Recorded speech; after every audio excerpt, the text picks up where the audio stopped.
ആരോഗ്യത്തിൻ്റെ വലിയൊരു ശാഖയാണ്. ഡെന്റിസ്റ്റുകളൊക്കെ ഇപ്പോൾ പറഞ്ഞുകൊണ്ടിരിക്കുകയാണ് മുഴുവൻ സമയം ബ്രഷ് ചെയ്യണം. ആരോഗ്യ വിദഗ്ധർ പറഞ്ഞുകൊണ്ടിരിക്കുകയാണ് ഈ പല്ലിൻ്റെയും കോട്ടിൻ്റെ ഉള്ളിൽ കൂടെ പോയിക്കൊണ്ടിരിക്കുന്ന മൈന്യൂട്ടായിരിക്കുന്ന നെർവ്സ് കണ്ണുമായി ബന്ധപ്പെട്ടതാണ്. ചെറിയ കുട്ടികൾക്കൊക്കെ പല്ലിന് അസുഖം ഉണ്ടെങ്കിൽ വളരെ ശ്രദ്ധിക്കണം. അത് ഹൃദയങ്ങളിലേക്ക് വരെ ഞരമ്പുകൾ കടന്നു പോകുന്നതാണ്. രക്തചംക്രമണം നടത്തുന്ന മനുഷ്യ ശരീരത്തിൻ്റെ പ്രധാന ഓർഗാനുകളിലേക്കൊക്കെ പല്ലിൽ നിന്ന് ഒരുപാട് ഞരമ്പുകൾ പാസ് ചെയ്യുന്നുണ്ട്. അതുകൊണ്ട് പല്ല് കേടാവാതെ സൂക്ഷിക്കണം, പൊത്ത് കേടാവാതെ സൂക്ഷിക്കണം എന്ന് മെഡിക്കൽ സയൻസ് പറയും. അപ്പം നമ്മൾ ബ്രഷ് ചെയ്യാനും പല്ല് വെച്ച് കൊടുക്കാനും എല്ലാത്തിനും ഒരുങ്ങും.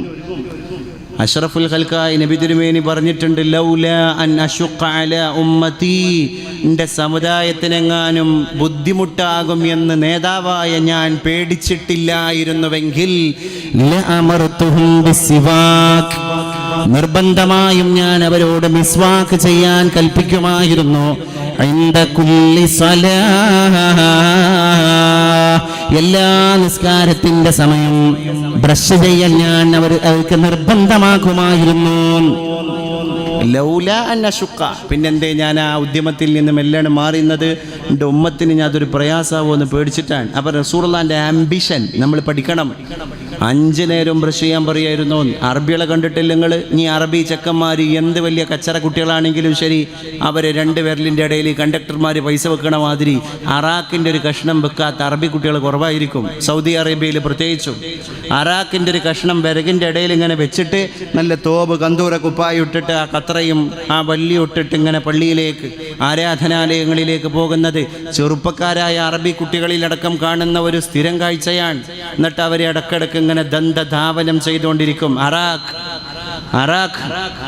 എന്ത് കൊള്ളി കഷ്ണമായിട്ടും നിങ്ങൾക്ക് ബ്രഷിങ് നടത്താം, മിസ്വാക്ക് ചെയ്യാം. മഹാനായ അത്തിപ്പറ്റ ഉസ്താദിൻ്റെ ഗ്രേസ് വാലിയിലെ സലാത്ത് നടക്കുമ്പോൾ ഉസ്താദിൻ്റെ കുറേ മുഹിബ്ബീങ്ങളായ ആൾക്കാർ ഉസ്താദിനെ കൊണ്ടുപോയി കൊടുക്കാറുണ്ടായിരുന്നത് ഉസ്താദിന് ഇഷ്ടപ്പെട്ട സാധനമാണ് ചൈരിപ്പൊളിയായിട്ടുണ്ടാക്കിയ മിസ്വാക്ക്, ഇങ്ങനെ വളഞ്ഞ മിസ്വാക്ക്. എന്നിട്ട് നല്ല മനോഹരമായിട്ട് ചൈരിയായിട്ടുണ്ടാക്കിയ മിസ്വാക്ക് ഉസ്താദിനെ കൊണ്ടുപോയി കൊടുക്കണം. ഉസ്താദിൻ്റെ മുഹിബ്ബീങ്ങളുണ്ട്. എന്തേ? അത് മിസ്വാക്കിൻ്റെ സന്ദേശം കൊടുക്കാൻ കൂടിയാണ്, ഒരു സന്ദേശം കൊടുക്കൽ കൂടിയാണ്. അറാഖിൻ്റെ കഷ്ണം, ഈ അറാഖിൽ നമ്മുടെ ഈ അണുക്കളെ നശിപ്പിക്കാനുള്ള ഒരുപാട് സാധനങ്ങളുണ്ട്. നമ്മൾ കുറേ നേരം ബ്രഷ് ചെയ്യാതിരുന്നു, അതിൻ്റെ ഇടയിൽ നമ്മൾ ഒരുപാട് ഭക്ഷണം കഴിച്ചു. മലയാളികളുടെ സ്വഭാവം എന്താ? ഇടവിട്ട് ഭക്ഷണം കഴിക്കുന്ന സ്വഭാവമാണ്. അവിടുന്ന് ഇവിടുന്നൊക്കെ തിന്നും. ഒരു വീട്ടിൽ നിന്ന് മാത്രമല്ല, കടയിൽ നിന്ന് തിന്നും, അവിടുന്ന് തിന്നും, ഇവിടുന്ന് തിന്നും. പ്രത്യേകിച്ച് ഈ ചോക്ലേറ്റ്, ഈ സ്വീറ്റ്സ്, ഇതെങ്ങാനും വായിലേക്ക് ഇറങ്ങിക്കഴിഞ്ഞാൽ ഭയങ്കരം കാർബോഹൈഡ്രേറ്റിനെ ഇത് ഉൽപ്പാദിപ്പിക്കും. ഈ പല്ലിൻ്റെ ഇടയിൽ കാർബോഹൈഡ്രേറ്റ് അള്ളിപ്പിടിച്ച് കഴിഞ്ഞാൽ പല്ലിൻ്റെ ഇനാമിൽ നഷ്ടപ്പെടും, പല്ല് ദ്രവിക്കും, അതിൻ്റെ മുരടിൽ നിന്ന് ആട്ടം കുടുങ്ങും, അതിൻ്റെ ഞരമ്പുകൾ ശോഷിക്കും. അതുകൊണ്ട് ഈ ചോക്ലേറ്റിൻ്റെ അംശങ്ങൾ, കാർബോഹൈഡ്രേറ്റിൻ്റെ അംശങ്ങൾ 3 മണിക്കൂറിൻ്റെ മുകളിൽ പോയാൽ അത് രാസപദാർത്ഥമായിട്ട് മാറും. പിന്നെ അത് പല്ലിന് കേടായിരിക്കും. നിങ്ങൾ നോക്ക്, എല്ലാ നിസ്കാരത്തിൻ്റെ നേരത്തും ഞാൻ അവർക്ക് ബ്രഷ് ചെയ്യാൻ പറയായിരുന്നു. എല്ലാ നിസ്കാരത്തിൻ്റെ നേരത്തും ആ മിസ്വാക്ക്, ആ ദന്തധാവനത്തിൻ്റെ പ്രാധാന്യം നമ്മൾ മനസ്സിലാക്കണം. നമ്മുടെ വുളു ഒന്ന് നോക്ക്, ഇസ്ലാമിൻ്റെ ഒരു ആരോഗ്യവശം. ഡോക്ടർ അലക്സാണ്ടർ ജേക്കബിൻ്റെ the introduction speech about Islam എന്ന് പറഞ്ഞ പ്രഭാഷണത്തിൽ മുൻ DGP ഓഫ് കേരള പോലീസ്, ഡോക്ടറാണ്, ക്രൈസ്തവനാണ്, ബുദ്ധിജീവിയാണ്, വലിയ സമർത്ഥനാണ്, ജയിൽ ഡിപ്പാർട്ട്മെൻറ്റിൻ്റെ IG ആയിരുന്നു, DGP ആയിരുന്നു. കേരളത്തിൽ ഒരുപാട് മേഖലയിൽ ഇടപെട്ട പരിചയ സമ്പത്തുള്ള, എന്നാൽ ബുദ്ധി വൈഭവമുള്ള, അതിൻ്റെ കൂടെ തന്നെ എല്ലാ സാരാംശങ്ങളെയും ഉൾക്കൊള്ളാനുള്ള പക്വതയുള്ള, വളരെ ഇരുത്തം വന്ന ഒരു പോലീസ് ഉദ്യോഗസ്ഥനാണ് ഡോക്ടർ അലക്സാണ്ടർ ജേക്കബ്. അദ്ദേഹത്തിൻ്റെ മനോഹരമായ പ്രഭാഷണങ്ങളൊക്കെ യൂട്യൂബിൽ വളരെ ഹിറ്റാണ്, വൈറലാണ്. എല്ലാ മതക്കാരും കേൾക്കാൻ ആഗ്രഹിക്കുന്ന ഒരു ചിന്തകൻ കൂടിയാണ് കേരളം കണ്ട പോലീസ് ഉദ്യോഗസ്ഥൻ. അപ്പോൾ അതിൻ്റെ ഇടയിൽ കൂടെ ഞാൻ പറയാൻ ആഗ്രഹിക്കുകയാണ്, അദ്ദേഹത്തിൻ്റെ 1 മണിക്കൂർ നീണ്ടു കിടക്കുന്ന the introduction speech about Islam എന്ന് പറഞ്ഞിട്ടുള്ള ക്രൈസ്തവനായ പോലീസ് ഉദ്യോഗസ്ഥൻ്റെ പ്രഭാഷണം മുസ്ലിങ്ങൾ ആദ്യം പഠിക്കണം. ഇസ്ലാം ഇത്രയും വലിയ സൗന്ദര്യമുള്ള മതമാണെന്ന് അലക്സാണ്ടർ ജേക്കബിൻ്റെ പ്രസംഗം കേട്ടിട്ടാണ് പല ചെറുപ്പക്കാരും മനസ്സിലാക്കിയത്. അദ്ദേഹം പറഞ്ഞു, ഇസ്ലാമിൽ മുസ്ലിങ്ങൾ സുജൂദിലേക്ക് പോകുന്നത് കൊണ്ടാണ് ഇബാദത്ത് ചെയ്തുകൊണ്ടിരിക്കുന്ന മുസ്ലിങ്ങൾക്ക് എപ്പോഴും വളരെ പെർഫെക്റ്റ് ആയിട്ട് അവരെ കാണാൻ സാധിക്കുന്നത്. കൃത്യമായിട്ട് നിസ്കരിക്കുന്ന എല്ലാ മുസ്ലിങ്ങളും വളരെ ഉന്മേഷമുള്ള ആൾക്കാരായിട്ട് ഞങ്ങൾ പോലീസുകാർക്ക് കണ്ടെത്താൻ സാധിച്ചിട്ടുണ്ട് എന്ന് അദ്ദേഹം പറയുന്നത്.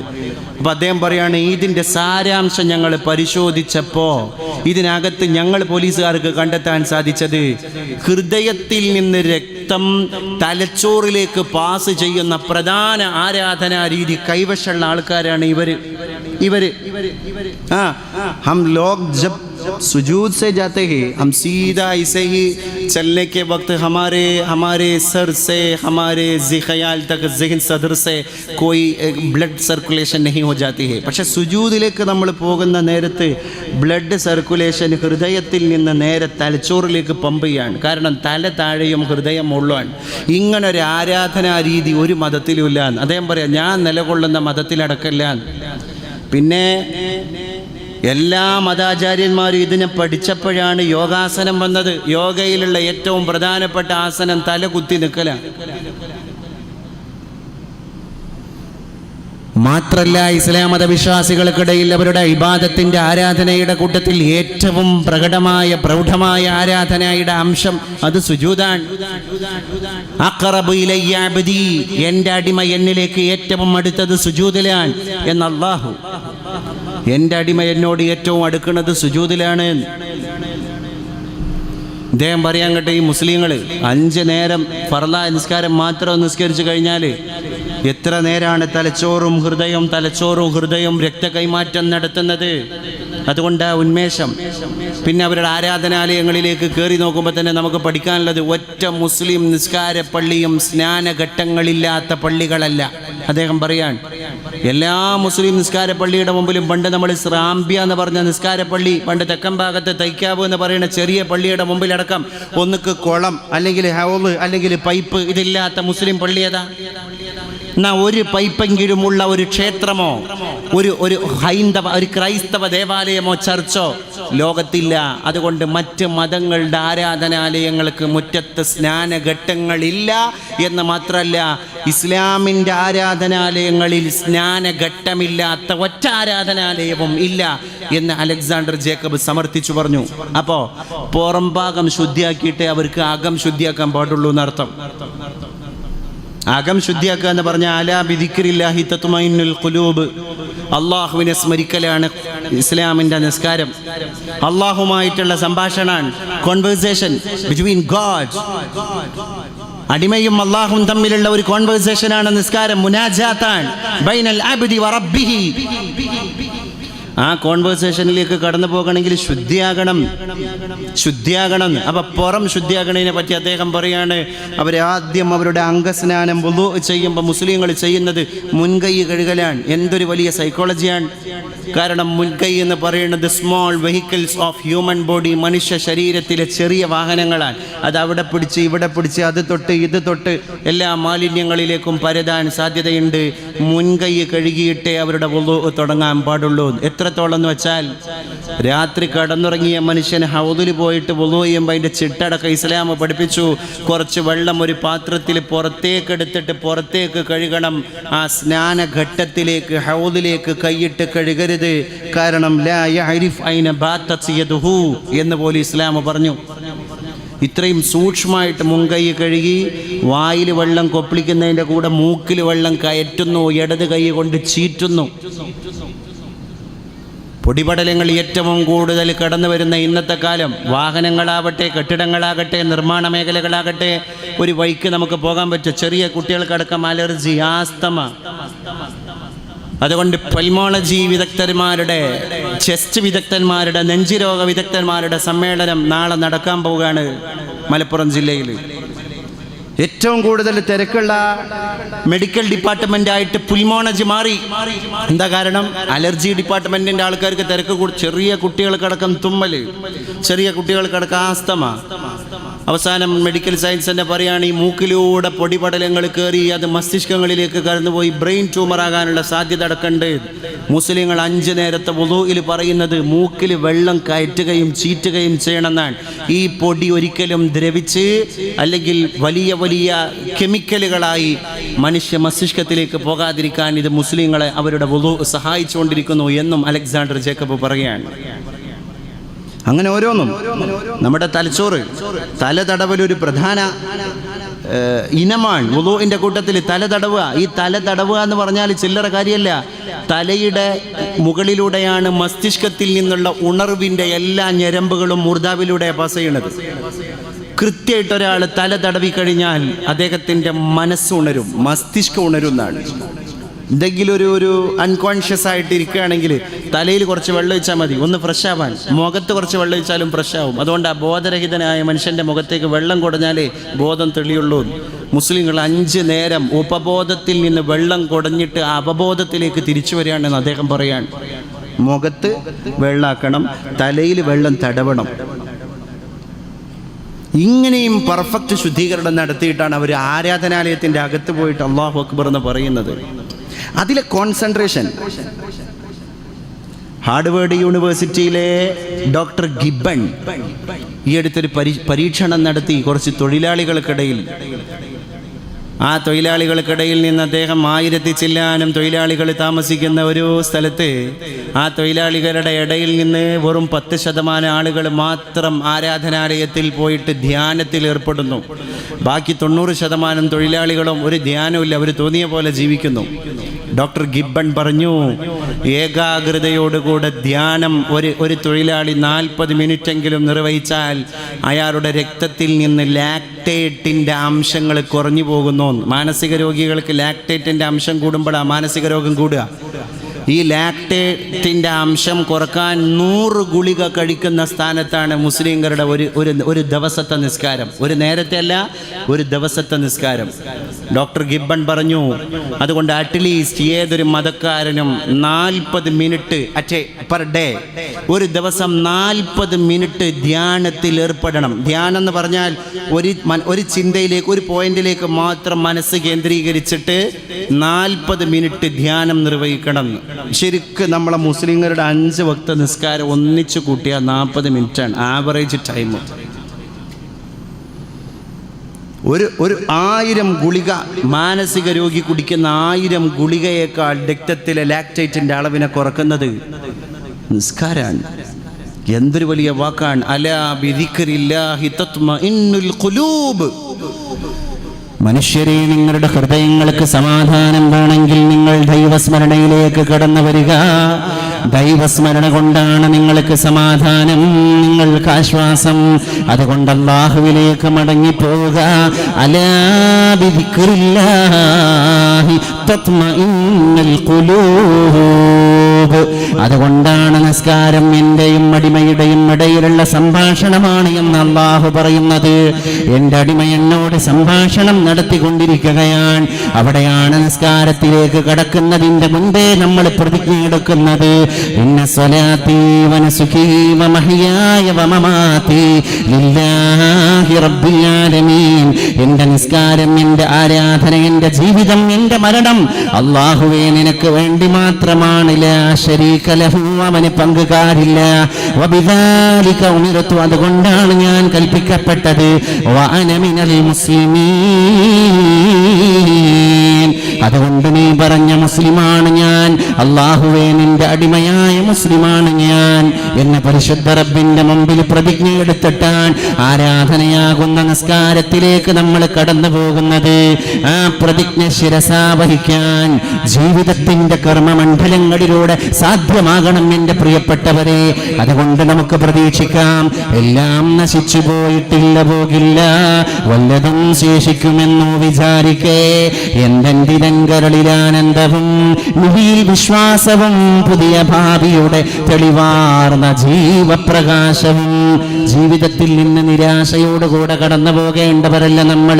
പുതിയ പ്രതീക്ഷകളുടെ നാളെ കൺതുറക്കാനിരിക്കുകയാണ്. പുതിയ പ്രഭാതങ്ങൾ പൊട്ടിവിടരാനിരിക്കുകയാണ്. അതുകൊണ്ട് മുസ്ലിമായ ചെറുപ്പക്കാര, എൻ്റെ മുസ്ലിമായ ചെറുപ്പക്കാരി, പരിശുദ്ധ ഖുർആനിനെ മാറോട് ചേർക്കാൻ, അല്ലാഹുവിൻ്റെ ആരാധനാലയങ്ങളോട് സാമീപ്യം പുലർത്താൻ, വെക്കാൻ, അള്ളാഹുവിന്റെ മത ആചാരങ്ങളെ മനസ്സിനോട് ചേർത്ത് വെക്കാൻ നമ്മൾ സന്നദ്ധത പ്രകടിപ്പിക്കണം. എന്റെ പ്രിയപ്പെട്ടവരെ, നമുക്ക് പ്രതീക്ഷിക്കാം ശുഭകരമായ ഭാവിക്ക് വേണ്ടി.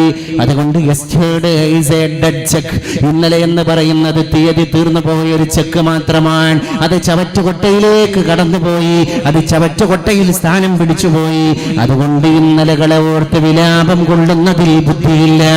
ഇന്നലെ ഞാൻ എന്തൊക്കെ ചെയ്തു പോയി എന്ന് പറഞ്ഞ് നിരാശനാകുന്നതിൽ ഒരിക്കലും ചിന്തകൾ കുടികൊള്ളുന്നില്ല. Tomorrow is a ready cash, നാളെ tomorrow is a promissory note, നാളെ എന്ന് പറയുന്നത് ഒരു വാഗ്ദത്ത സംഖ്യ മാത്രമാണ്, അത് കിട്ടും എന്ന് ഉറപ്പില്ല. അതുകൊണ്ട് today is a ready cash, ഇന്ന് എന്ന് പറയുന്നത് കയ്യിൽ കിട്ടിയ ഒരു സംഖ്യയാണ്. അതുകൊണ്ട് പ്ലീസ് സ്പെൻഡ് ഇറ്റ്, ഇന്നിനെ നിങ്ങൾ ചെലവഴിക്കുക സാർത്ഥകമായ ഒരു നാളേക്ക് വേണ്ടി. അള്ളാഹു നമുക്കതിനുള്ള തൗഫീഖ് നൽകി അനുഗ്രഹിക്കുമാറാകട്ടെ. വആഖിറു ദഅവാനാ അൽഹംദുലില്ലാഹി റബ്ബിൽ ആലമീൻ. ഞാൻ അവസാനിപ്പിക്കാം. നമുക്ക് ദുആ ചെയ്ത് പിരിയാം. ഇത്ര നേരം ഇരുന്ന് നമ്മൾ ഇൻഷാ അല്ലാഹ് നമുക്ക് ആമീൻ പറഞ്ഞ് പിരിയാം. അള്ളാഹു സ്വീകരിക്കുമാറാകട്ടെ. ഒരുപാട് കൊച്ചുകുട്ടികൾ, സ്ത്രീകൾ, സഹോദരിമാർ, മുസാലിമീങ്ങൾ, യുവജനങ്ങൾ, വാർദ്ധക്യ സഹജമായ ബുദ്ധിമുട്ടുകൾ അനുഭവിക്കുന്ന ഒരുപാട് വൃദ്ധന്മാർ, അവരുടെയൊക്കെ ആമീൻ അള്ളാഹു തആല സ്വീകരിക്കാനുള്ള ഒരുപാട് സാധ്യതകളുണ്ട്. നമുക്ക് റബ്ബിനോട് ദുആ ചെയ്യാം. അലിഫിൻ്റെ പ്രവർത്തകന്മാർക്കും അതിലേക്ക് കടന്നു വന്ന പ്രിയപ്പെട്ട അണിയറക്കാർക്കും അതുപോലെ തന്നെ ഇതിൻ്റെ വിളി കേട്ട് ഈ സദസ്സിനെ സജ്ജമാക്കിയ പ്രിയപ്പെട്ട ശ്രോതാക്കളായ നമുക്കെല്ലാവർക്കും അള്ളാഹു ആഫിയത്തുള്ള ദീർഘായുസിനെ, റാഹത്തുള്ള ഇസ്സത്തുള്ള ദീർഘായുസിനെ പ്രദാനം ചെയ്യുമാറാകട്ടെ എന്നുകൂടി ഞാൻ നിങ്ങളുടെ മുമ്പിൽ ഓർമ്മപ്പെടുത്തുകയാണ്. വളാഞ്ചേരിയിൽ വിനീതനായ എൻ്റെ സ്ഥാപനത്തിൽ പുതിയതായ ഒരു പാഠ്യപദ്ധതി കൂടി തുടക്കം കുറിച്ച കാര്യം വളരെ സന്തോഷത്തോടുകൂടെ ഞാൻ നിങ്ങളെ സാന്ദർഭികമായി ഓർമ്മപ്പെടുത്തുകയാണ്. ഒന്നുമല്ല, ആ പാഠ്യപദ്ധതിയുടെ മോട്ടോ ഇതാണ്: മതം പഠിച്ച ഒരു ഭൗതിക ഉദ്യോഗസ്ഥൻ എന്നാണ്.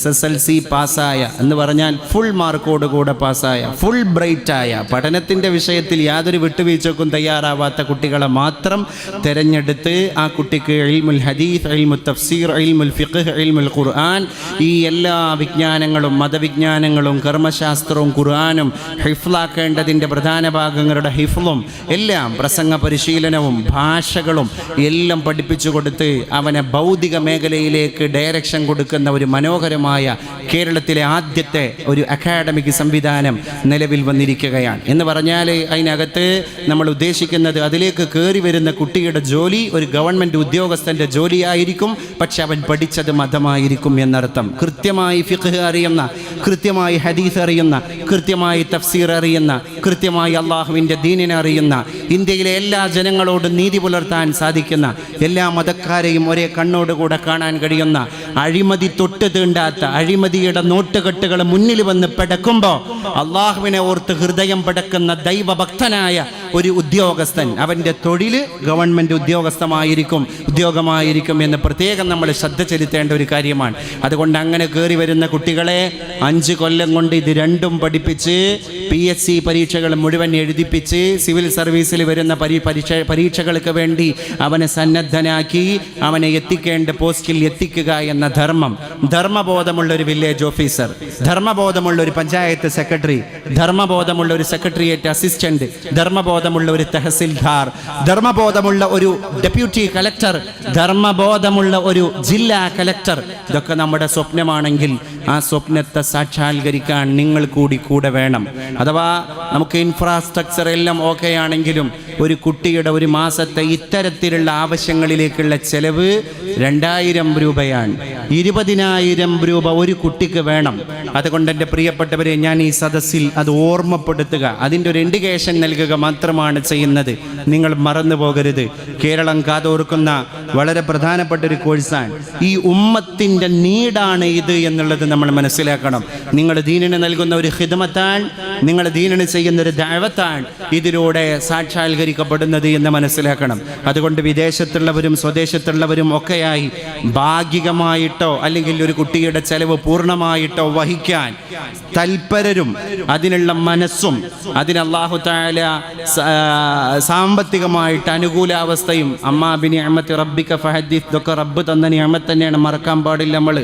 അതുകൊണ്ട് ഈ നിഅമത്ത് നമ്മൾ ഇങ്ങനെങ്കിലും ഒന്ന് ഉപയുക്തമാക്കുമ്പോൾ നാളെ പടച്ചോനെ ദീനും ദുനിയാവുള്ള ഒരു ഉദ്യോഗസ്ഥനെ നേടി ആ ഉദ്യോഗസ്ഥൻ നീതിയോടുകൂടെ സിംഹാസനത്തിൽ പോയി ഇരുന്ന് നീതിയോടുകൂടെ ഭരണം തിരിക്കുമ്പോൾ ആ നീതിയുടെ പിന്നിൽ എൻ്റെ 10 രൂപയുണ്ട് എന്ന് നാളെ അള്ളാഹുവിനോട് പറയാൻ കൂടിയുള്ള ഒരു പുണ്യത്തിന് വേണ്ടി കൂടിയാണ് ഇത്തരത്തിലുള്ള സംവിധാനങ്ങൾ. ഇത് വെറും ഭൗതികതയ്ക്ക് വേണ്ടി മാത്രമല്ല. കാരണം അത്യാവശ്യം മതവിദ്യാർത്ഥികൾ ഇപ്പം നമ്മുടെ നാട്ടിലുണ്ട്, മതഭൗതിക സമന്വയ വിദ്യാർത്ഥികളും നമ്മുടെ നാട്ടിലുണ്ട്. പക്ഷെ മതബോധമുള്ള മതം പഠിച്ച ഉദ്യോഗസ്ഥൻ്റെ കമ്മി നമ്മുടെ സമുദായത്തിന് നല്ലോണം തൊട്ട് തീണ്ടിക്കൊണ്ടിരിക്കുകയാണ്. ആ കമ്മി നികത്തിൻ്റെ ഫസ്റ്റ് സ്റ്റെപ്പാണ് ഇതിലൂടെ നമ്മൾ യാഥാർത്ഥ്യമാക്കുന്നത്. അപ്പം നിങ്ങളൊക്കെ വേറൊന്നുമില്ല, ഞാൻ ഉമ്മത്ത് എന്നുള്ളൊരു കൺസെപ്റ്റിലാണ് ഇവിടെ പറയുന്നത്. കാരണം ഈ പരിപാടി എനിക്ക് ഏറ്റവും വലിയ സന്തോഷം നൽകുന്ന ഒരു പരിപാടിയാണ്. ഈ നാട്ടിലെ എല്ലാ വിഭാഗം ജനങ്ങളുടെയും പ്രാതിനിധ്യം അലിഫിലുണ്ട്. എല്ലാ വിഭാഗം ജനങ്ങളുടെയും പ്രാതിനിധ്യം അലിഫിലുണ്ട്. ഇതിൽ പൊളിറ്റിക്സ് ഇല്ല, ഇതിൽ സംഘടന ഇല്ല എന്നുള്ളതാണ് അലിഫിൻ്റെ വിജയം. അതുകൊണ്ട് ഈ യൂണിറ്റി, ഇത് രാജ്യത്തിൻ്റെ അഖണ്ഡതയ്ക്ക് വേണ്ടി അലിഫിൻ്റെ പ്രിയപ്പെട്ട പ്രവർത്തകരെ നിങ്ങൾ ചെലവഴിക്കണം. നിങ്ങളുടെ രാജ്യത്തിൻ്റെ അഖണ്ഡതയ്ക്ക് വേണ്ടി ചെലവഴിക്കണം. അതുകൊണ്ട് ഞാൻ ആ കാര്യം ഒരു ദീനിൻ്റെ അനുയായികൾ കൂടിയൊരു സദസ്സ് എന്നുള്ളത്, നമ്മളൊക്കെ ഉമ്മത്ത് എന്നുള്ള നിലക്കാണ് ഞാൻ പറയുന്നത്. ഉമ്മത്ത് എന്നുള്ള കൺസെപ്റ്റിലാണ് ഞാൻ പറയുന്നത്. അപ്പം നിങ്ങളുടെ ശ്രദ്ധയിലേക്ക് ആ കാര്യം ഞാൻ ഓർമ്മപ്പെടുത്തി എന്ന് മാത്രം. നിങ്ങളുടെ ദ്വായിലും ഈ സംവിധാനം വിജയിക്കാൻ എപ്പോഴും നിങ്ങൾ നിങ്ങളുടെ ദ്വാ ഉൾപ്പെടുത്തണം എന്നുകൂടി ഓർമ്മപ്പെടുത്താൻ അള്ളാഹു നമ്മുടെ ഉമ്മത്തിന് ഐക്യം പ്രദാനം ചെയ്യുമാറാകട്ടെ.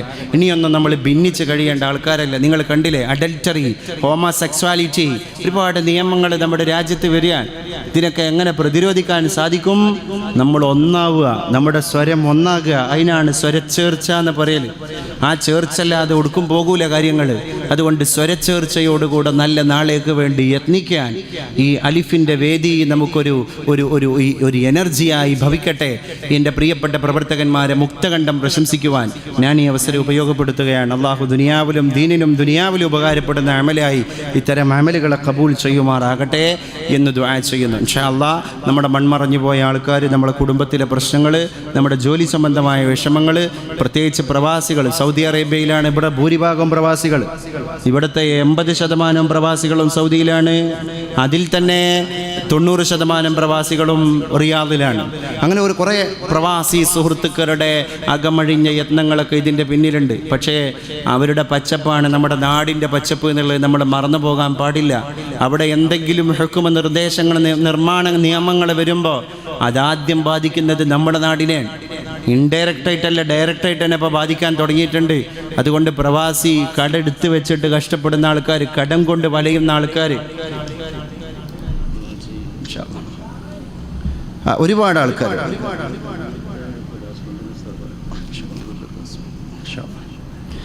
അപ്പോൾ ഈ പ്രവാസികളുടെ പച്ചപ്പിന് വേണ്ടി നമ്മൾ നന്നായി ദുആ ചെയ്യണം. നമ്മുടെ എത്തീഖാന, നമ്മുടെ പള്ളി, നമ്മുടെ മദ്രസ്, നമ്മുടെ കോളേജ്, ഇതിൻ്റെ ഓരോ ചുമരിൻ്റെ ഇടയിലും പ്രവാസിയുടെ ഉരുക്ക് മുഷ്ടികളുണ്ട് എന്നുള്ളത് നമ്മൾ മറന്നു പോകാൻ പാടില്ല. മരങ്ങളെല്ലാം കൊണ്ട് വെയിലാണ് ഈ തണല്. നമ്മൾ തണൽ ആസ്വദിക്കുന്നുണ്ടെങ്കിൽ വെയിൽ കൊള്ളുന്നൊരു പ്രവാസി മണലാരണ്യത്തിൽ ഒരു മരം പോലെ നിലകൊള്ളുന്നുണ്ട് എന്ന് നമ്മൾ തിരിച്ചറിയണം. അതുകൊണ്ട് പ്രവാസിയുടെ നിയമപ്രശ്നങ്ങളിൽ നിന്ന് പ്രവാസി രക്ഷപ്പെടാൻ എൻ്റെ ഉമ്മമാര് പ്രത്യേകിച്ചും അവർക്ക് വേണ്ടി ദുആ ചെയ്യണം എന്ന് കൂടി ഞാൻ ഈ അവസരം നിങ്ങളോട് പറയാൻ ഉപയോഗപ്പെടുത്തുകയാണ്. അടുത്ത കാലത്തായി നമ്മളിൽ നിന്ന് മരുന്നമടഞ്ഞ ഈ നാട്ടിലെ BK ഷാജഹാൻ, അതുപോലെ തന്നെ BK സമദ്, ബീരാശ്ശേരി കുഞ്ഞുട്ടി, മഹല്ലിലെ ഒരുപാട് രോഗികൾ, പ്രവാസികൾ, എല്ലാവർക്കും വേണ്ടി പ്രത്യേകം ദുആ ചെയ്യാൻ നമ്മുടെ സംഘാടക സുഹൃത്തുക്കൾ അറിയിച്ചിട്ടുണ്ട്. അള്ളാഹുവേ, നീ മരിച്ചുപോയവർക്ക് ആഫിയത്ത് കൊടുക്കണേ തമ്പുരാനെ, രോഗികൾക്ക് ശിഫ കൊടുക്കണേ തമ്പുരാനെ, പ്രവാസികൾക്ക് ഐശ്വര്യം കൊടുക്കണേ തമ്പുരാനെ. നിങ്ങൾക്ക് ആമീൻ പറയാൻ നമുക്കൊരു ദുആ ചെയ്ത് അവസാനിപ്പിക്കാം. അൽഹംദുലില്ലാഹി റബ്ബിൽ ആലമീൻ ഹംദൻ യുവാഫി നിഅമഹു വയുകാഫി മസീദാ. اللهم صل على سيدنا محمد وعلى آل سيدنا محمد وبارك عليه يا رب العالمين. اللهم اغفر لنا ذنوبنا واستر عيوبنا وفرج همومنا واكشف همومنا وحسن أخلاقنا وحقق رجاءنا وطول أعمارنا بلغ مقاصدنا واشف أمراضنا وأمراض مرضانا يا شافي الأمراض، أمراضنا الظاهرية والباطنية الباطنية والجسمانية والروحانية والشيطانية والسحرية فاشفي كلها يا شافي يا كافي يا معافي إنك على كل شيء قدير. اللهم هذا الدعاء ومنك الإجابة وعليك التكلان وعلينا البلاء ولا حول ولا قوة إلا بك يا ذا الجلال والإكرام.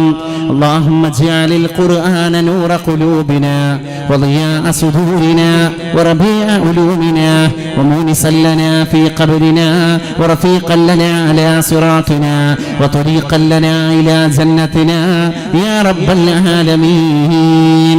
അല്ലാഹുവേ, ഈ ഉയർത്തിയ കൈകളെ തുറന്നു വെച്ച ഹൃദയങ്ങളെ തട്ടികളയല്ല തമ്പുരാനെ. പാപികളാണ്, ദോഷികളാണ്, പുറത്തു തരണേ അല്ലാ. ആഫിയത്തുള്ള ദീർഘായുസ് ഞങ്ങൾക്കും ബന്ധുമിത്രാദികൾക്കും നൽകി അനുഗ്രഹിക്കണേ അല്ലാ.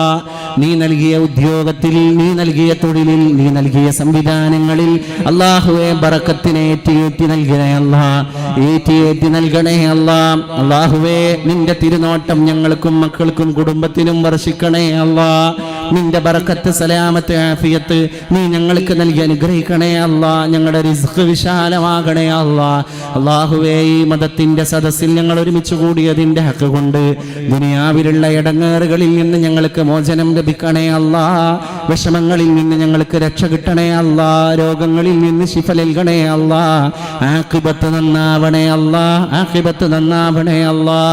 ഈമാൻ കിട്ടി മരിക്കുന്നവരിൽ ഞങ്ങളെ പെടുത്തണേ അല്ലാ. ഈമാനില്ലാതെ കലിമ ചൊല്ലാൻ കഴിയാതെ ദുർമരണം അനുഭവിക്കുന്നവരിൽ ഞങ്ങളെ പെടുത്തല്ല അല്ലാ. ഈ സദസ്സിന്റെ ഹക്ക് കൊണ്ട് ഞങ്ങളെ ഉൾപ്പെടുത്തല്ല അല്ലാ. അല്ലാഹുവേ തമ്പുരാനെ, ഒരുപാട് രോഗികൾ ഞങ്ങളുടെ കൂട്ടത്തിലുണ്ട്, ശിഫ നൽകണേ അല്ലാ. പടച്ചോനെ, ഞങ്ങളുടെ ആന്തരികാവയവങ്ങൾ, ഞങ്ങളുടെ ശരീരത്തിൻ്റെ ബാഹ്യാവയവങ്ങൾ അല്ലാഹുവേ എല്ലാത്തിനെയും രോഗാണുക്കളിൽ നിന്ന് മുക്തമാക്കണേ അല്ലാ. അല്ലാഹുവേ തമ്പുരാനെ, ഞങ്ങളെ കുടുംബത്തിൽ എന്തെങ്കിലും വിഷമങ്ങളുണ്ടെങ്കിൽ ഈ പരിശുദ്ധ സദസ്സിൻ്റെ ഹക്ക് കൊണ്ട് ആ വിഷമത്തെ ഉയർത്തണേ അല്ലാ. കടം കൊണ്ട് വലയുന്നവരുണ്ട്, അവരെ വീട്ടാൻ സഹായിക്കണേ അല്ലാ. വലിയ പ്രയാസങ്ങളിൽ കിടക്കുന്ന ആളുകളുണ്ട്, മാനസിക പ്രയാസം, സാമ്പത്തിക പ്രയാസം. എത്രയും പെട്ടെന്നതിൻ്റെ രക്ഷയുടെ വിജയത്തിൻ്റെ കവാടങ്ങൾ അവർക്ക് തുറന്നു കൊടുക്കണേ അല്ലാ. ഞങ്ങൾക്ക് ഏവർക്കും തുറന്നു നൽകണേ അല്ലാ. അല്ലാഹുവേ, മക്കളില്ലാത്തവർക്ക് മക്കളെ കൊടുക്കുനാഥ, ആണും പെണ്ണുമായ മക്കളെ കൊടുക്കുനാഥ, ആ മക്കളെ കണ്ണിന്റെ കുളിർമകളാക്കുനാഥ. പടച്ചോനെ, ഗർഭിണികൾക്ക് സുഖപ്രസവം കൊടുക്കണേ, നവജാത ശിശുക്കൾക്ക് വൈകല്യത്തിൽ നിന്ന് രക്ഷ കൊടുക്കണേ. അല്ലാഹുവേ, ഞങ്ങളുടെ ഭാരതത്തിന്റെ മതേതരത്തെ നീ ഊട്ടി ഉറപ്പിക്കണേ, സംരക്ഷിക്കണേ. ഇന്ത്യ രാജ്യത്തിന് നഷ്ടമായ മതസൗഹാർദ്ദം നീ തിരിച്ചു നൽകണേ തമ്പുരാനെ. പാവങ്ങളായ ഞങ്ങൾക്ക് ഞങ്ങളുടെ മതം അനുശാസിക്കുന്ന രീതിയിൽ ഇബാദത്ത് ചെയ്തിട്ട് മുന്നോട്ട് പോകാൻ ഇവിടുത്തെ സംവിധാനങ്ങൾ അനുകൂലമാക്കി തരണേ തമ്പുരാനെ. അതാരെയും തകർക്കാൻ അനുവദിക്കല്ല തമ്പുരാനെ. അല്ലാഹുവേ, ഞങ്ങളുടെ മക്കളെ തമ്മാടികളും റൗഡികളുമാക്കി പരിവർത്തിപ്പിക്കല്ല നാഥ. മക്കൾ കാരണം തല ഉയർത്തി നടക്കാനുള്ള അന്തസ്സ് നൽകണേ അല്ലാ. മക്കൾ കാരണം തല താഴ്ത്തി നടക്കേണ്ട ഗതികേട് ഞങ്ങൾക്കും ഒരു രക്ഷിതാവിനും നീ നൽകല്ല അല്ലാ. അല്ലാഹുവേ, ഈ പരിപാടിക്ക് വേണ്ടി ഓടിച്ചാടി നടന്നവർക്ക് ആഫിയത്ത് കൊടുക്കണേ അല്ലാ, തക്കതായ പ്രതിഫലം നൽകണേ അല്ലാ. ഇവിടെ നിന്ന് വിട പറഞ്ഞു പോയ മഹത്തുക്കൾക്ക് മഗ്ഫിറത്ത് കൊടുക്കണേ അല്ലാ. ഞങ്ങളിൽ നിന്ന്, ഞങ്ങളുടെ ബന്ധുമിത്രാദികളിൽ നിന്ന്, കൂട്ടുകുടുംബങ്ങളിൽ നിന്ന്, സുഹൃത്ത് വലയങ്ങളിൽ നിന്ന് ഒരുപാട് ആളുകൾ വിട പറഞ്ഞു പോയി. മയ്യത്ത് കട്ടിൽ കയറി 6 അടി മണ്ണിൽ പോയി കിടന്നു. മീസാൻ കല്ലിൻ്റെ ചോട്ടിൽ അവർ ഉറങ്ങുകയാണ്. അവരുടെ ഹദറത്തിലേക്ക് ഞങ്ങൾ ജീവിതകാലത്ത് നൽകിയതിനേക്കാൾ വലിയ ഒരു പ്രസന്റേഷനായി ഞങ്ങളുടെ ഈ ദുആ, ഞങ്ങളുടെ ഈ സദസ്സിൻ്റെ പുണ്യം ഈ നിമിഷം തന്നെ ഞങ്ങൾ വീട്ടിലെത്തുന്നതിൻ്റെ മുമ്പ് അവരുടെ ഖബറിലേക്ക് എത്തിച്ചു കൊടുക്കണേ അല്ലാ. നാളെ ഞങ്ങളിവിടെ പോയി കിടക്കുമ്പോൾ ഞങ്ങൾക്ക് വേണ്ടി കൈയുയർത്താൻ ഇവിടെ ഒരു തലമുറയെ നീ സംവിധാനം ചെയ്യണേ അല്ലാ. അല്ലാഹുവേ, ഈ മഹലിലും പരിസരങ്ങളിലും ഒരുപാട് രോഗികളുണ്ട്, ശിഫ കൊടുക്കണേ അല്ലാ. ഞങ്ങളെയും അവരെയും ആശുപത്രി ബെഡുകളെ കൊണ്ട് പരീക്ഷിക്കപ്പെടുന്ന ഒരു പരീക്ഷണ വസ്തുവാക്കല്ല അല്ലാ. അല്ലാഹുവേ, ആഫിയത്ത് സലാമത്ത് നൽകണേ അല്ലാ. ഞങ്ങളുടെ പ്രവാസികൾക്ക് ഇസ്സത്ത് കൊടുക്കണേ, റാഹത്ത് കൊടുക്കണേ, ബറക്കത്ത് കൊടുക്കണേ. അവരുടെ നഷ്ടപ്രതാപങ്ങളെ തിരിച്ചു കൊടുക്കണേ. അവർക്ക് വെച്ചടി പുരോഗതി കൊടുക്കണേ. അവരുടെ ജീവിതത്തിൻ്റെ വെളിച്ചത്തെ സാക്ഷാത്കരിച്ചു കൊടുക്കണേ. ഇവിടേക്ക് ഒരുപാട് ചെറുപ്പക്കാരാണ്. അല്ലാഹുവേ, ആ ചെറുപ്പക്കാർക്ക് ഹിദായത്തിന്റെ വഴികൾ തുറന്നു കൊടുക്കണേ. അവരുടെ പഠനങ്ങളിൽ, അവരുടെ തൊഴിലുകളിൽ അഭിവൃദ്ധി പ്രദാനം ചെയ്യണേ തമ്പുരാനെ. അഭിവൃദ്ധി പ്രദാനം ചെയ്യണേ തമ്പുരാനെ. അല്ലാഹുവേ, ദീനീ സംവിധാനത്തിന് ഭൗതിക ഉദ്യോഗസ്ഥന് ഒരു ഇടം കൊടുക്കുന്ന ഞങ്ങളുടെ പദ്ധതികളെ നീ വിജയിപ്പിക്കണേ തമ്പുരാനെ. അല്ലാഹുവേ, ഞങ്ങളുടെ ഒഴിവുകളെ, സ്പേസുകളെ നികത്താൻ അതിലൂടെ നീ സാധ്യമാക്കണേ തമ്പുരാനെ. പാവങ്ങൾക്ക് അല്ലാഹുവേ സുരക്ഷയും ഐശ്വര്യവും പ്രദാനം ചെയ്യണേ തമ്പുരാനെ. വീട് പണി തുടങ്ങിയവരുണ്ട്, തുടങ്ങാനിരിക്കുന്നവരുണ്ട്. എല്ലാവർക്കും ഐശ്വര്യപ്രദമായൊരു ഭവനം പെട്ടെന്ന് തന്നെ പണി കഴിപ്പിച്ചു കൊടുക്കണേ അല്ലാ. അതിൻ്റെ മുന്നിലുള്ള തടവുകളെ നീക്കി കൊടുക്കണേ അല്ലാ. പ്രതിസന്ധിയിൽ നിന്ന് മോചനം കൊടുക്കണേ അല്ലാ. അല്ലാഹുവേ, ആഖിബത്ത് നന്നാക്കണേ അല്ലാ. അവസാനം അസ്റായീൽ അലൈഹിസ്സലാമിന്റെ മുഖത്ത് നോക്കി പുഞ്ചിരിച്ച് സ്വർഗം കൊണ്ട് മരിക്കാൻ, സുഖമുള്ള മരണം അനുഭവിക്കാൻ, റാഹത്തുള്ള മരണം ഏറ്റുവാങ്ങാൻ, സ്വർഗമായി കിടക്കണ ഖബറിലേക്ക് അങ്ങനെ ചെല്ലാൻ ഈ കൂടിയ ഞങ്ങൾക്കും ഞങ്ങൾക്ക് വേണ്ടപ്പെട്ടവർക്കും സൗഭാഗ്യ സന്നിധാനം നൽകണേ അല്ലാ. പോയി കിടക്കണ വീട് ഇരുട്ടിന്റെ വീടാക്കല്ല അല്ലാ. ഈ ഇരുത്തം കൊണ്ട് പോയി കിടക്കാൻ പോകുന്ന വീടിനെ പ്രകാശിപ്പിക്കണേ അല്ലാ. സിറാത്ത് എന്ന പാലം കിടക്കുമ്പോ ഈ കൂടിയ കാലുകളെ ആ പാലത്തിന്റെ മുകളിൽ പതറുന്ന കാലുകളാക്കല്ല അല്ലാ. അല്ലാഹുവേ, ഈ ശരീരങ്ങളൊക്കെ സ്വർഗത്തെ വാജിബാക്കണേ അല്ലാ, നരകത്തെ ഹറാമാക്കണേ അല്ലാ. ربنا تقبل منا إنك أنت السميع العليم وتب علينا إنك أنت التواب الرحيم. آمين آمين آمين برحمتك يا أرحم الراحمين.